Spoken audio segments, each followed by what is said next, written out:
عورت کو بیوقوف بنانا بہت آسان کام ہے۔ شادی شدہ خواتین اور خاص کر جن کے شوہر کسی دوسرے ممالک میں کام کرتے ہیں، ان سے گپے لڑانے کا بنیادی مقصد صرف اور صرف زنا ہے۔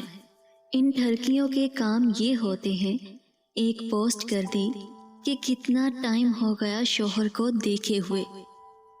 اس کے بعد ہماری عقل سے پیدل خواتین خود اپنی زندگی کی داستان بتانے چلی آتی ہیں۔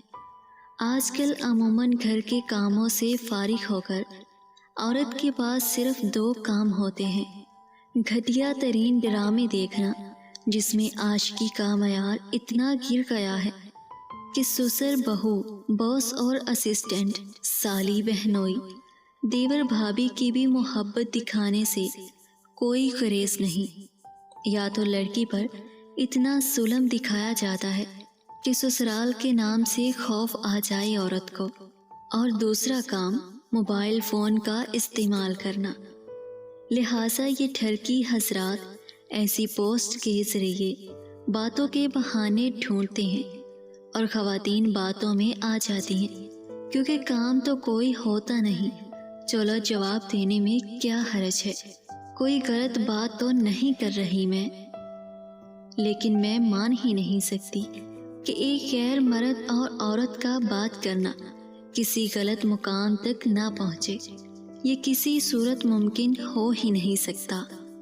آخر میں پھر یہ بات کہوں گی کہ اکثر لوگ یہ پوسٹ کرتے ہیں کہ شادی شدہ خواتین کو ترجیح اور بڑھتے ہوئے تعلقات کی وجہ کیا ہے، تو اس کا آسان جواب یہی بات تھوڑی تلخ ہے، لیکن حقیقت یہ ہے کہ شادی شدہ سے تعلقات بنانے کے بعد کوئی حد مقرر نہیں ہوتی، اور ظاہر ہے شادی کا تو کوئی تصور ہی نہیں۔